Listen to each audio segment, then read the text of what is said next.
Jemi në një transmetim të drejt për drejt të Breaking, do të ndalemi të çështje që lidhen me drejtësinë. Në pjesën e parë të bisedës me avokaten Sunila Velo, mirë se erdhët kënaqësi të kemi në studio, do të diskutojmë pikërisht për dosjen Partizani, vendimin më të fundit të gjykatës së posaçme. Kryeministri Rama është thirrur si dëshmitar, i kërkuar vazhdimisht nga mbrojtja e zotit Berisha, Maltezi, por edhe personave të tjerë në këtë dosje. Gjithsesi, mësohet se është pranuar dhe kërkesa e SPAK që Berisha të merret në pyetje, po ashtu edhe dhëndri i tij Maltezi.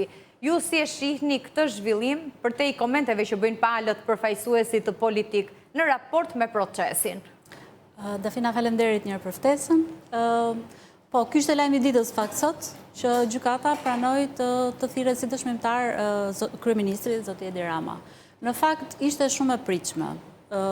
Faktikisht, për periudhën që flasim, ka qenë kryetari KKRT-s, ka qenë dhe kryetari i Bashkisë Tiranë. Pra një person kyç në lidhje me çështjen. Kam përshtypjen që kjo çështje është bërë si qark i mbyllur, po themi, sepse është iniciuar nga Taulan Balla dhe pa pasur parasysh ose pa menduar mbasi që në fund fare do arrinim te kjo pikë. Në fakt, Edi Rama duhet ishte thirrur si person në DNI që nga SPAK, po themi, gjatë hetimeve. Edhe ndoshta kjo do ishte dhe më e favorshme, po themi, sepse do kishte mundësinë si kryeministër të mund t'i merresh një intervistë ose një dëshmi në ambientet e veta pranë kryeministrisë. Duke qenë se tani jemi në fazën e gjykimit. Çfarë peshe ka në këtë fazë? Thirrja e kryeministrit aktual, ish kryetari i Bashkisë aso kohë kur bëhet fjalë edhe për dosjen Partizani si dëshmitar në proces. Atëherë, unë mendoj se ky është dëshmitar kyç. Për këtë çështje është dëshmitar kyç, sepse ky është personi që ka firmosur gjithë aktet. Okej, është një procedurë. Pra, para se të bëhet një ndërtim, kemi një procedurë të caktuar, pra që nga marrja e lejes, që nga ndryshimi i destinacionit të pronës e tjerë. Ai ka qenë një terren sportiv, ka qenë klubi Partizani. Pra, vetë kryetari i Bashkisë dhe kryetari i KKRT-s ka firmosur për këtë ndryshim destinacioni. E kërkuar vazhdimisht nga avokatët mbrojtës së të pandehurve, përfshirë edhe avokatin e zotit Berisha. Dëshmia, deklarata që mund t'jap kryeministri Rama në gjykatë, mund ta lehtësoj pozitën e Berishës? Pse kanë këmbgulur aq fort në vlerësimin tuaj? Atëherë, unë mendoj kështu që nëse do ishte parashikuar që në momentin e ngritjes së akuzës, do ishte parashikuar që një nga dëshmitarët kyç do ishte zoti Edi Rama, mendoj që kjo çështje do kalonte si nul, po themi. E kanë ngritur nga PS-ja këtë ankesë dhe qarku mbyllet tek kryeministri ish kryetari i Bashkisë.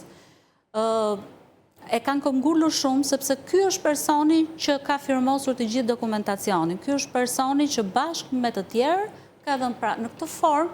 Këto duan të tregojnë që këtu nuk kemi të bëjmë me një aferë të jashtëligjshme, pra nuk ka asnjë rast korrupsioni, asnjë gjë e jashtëligjshme, por është një gjë e bërë sipas rregullave, konform gjithë rregullave dhe duke kaluar gjithë etapat. Ka dëshmia e kryeministrit Rama pritet të lehtësoj pozitën e të pandehurve? Unë mendoj që po.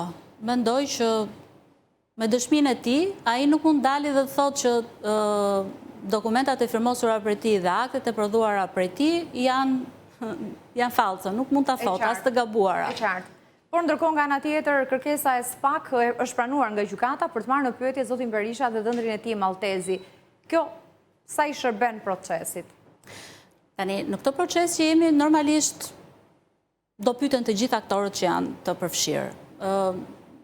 Nuk di të them se sa mund t'i shërbej, po di të them që nëpërmjet pyetjeve do dalim në një përfundim. Pra dhe gjykata do të dalin në një përfundim që mos t'jeti kontestueshëm nesër, mos ketë ankesa nesër për këtë vendim që do merret.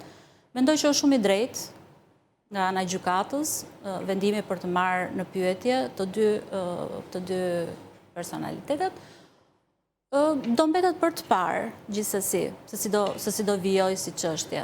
Ka pasur vazhdimisht përplasje, duhet thënë, mes palëve politike dhe SPAK e gjykatës së posaçme. Berisha i gjatë fushatës shprehej se do ta shkrinte SPAK nëse do të vinte në qeverisje, ndërkohë Rama së fundmi nuk pranoi kërkesën për heqjen e imunitetit të zonjës Balluku, ish zëvendëses së tij numri 2 në kabinet.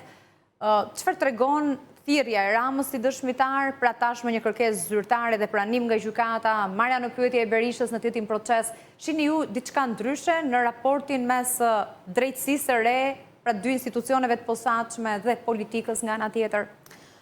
Atëherë, të gjithë të institucione, kryesisht SPAK-u, pra institucionet e drejtësisë së re, unë shikoj që e kam thënë dhe në dalje të tjera, që puna që ata po bëjnë është gjithmonë konform çdo standardi dhe çdo rregulli dhe çdo ligji.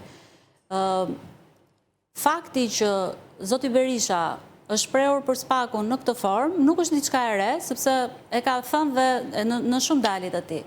E re në fakt është qasja që ka zoti kryeministër në lidhje me organet e reja të drejtësisë. Kjo na bën të mendojmë dhe të arrijmë në përfundimin se të gjithë këto politikanë kanë qenë pro reformës në drejtësi, por deri tek aty ku nuk i afrohet pranë vetes.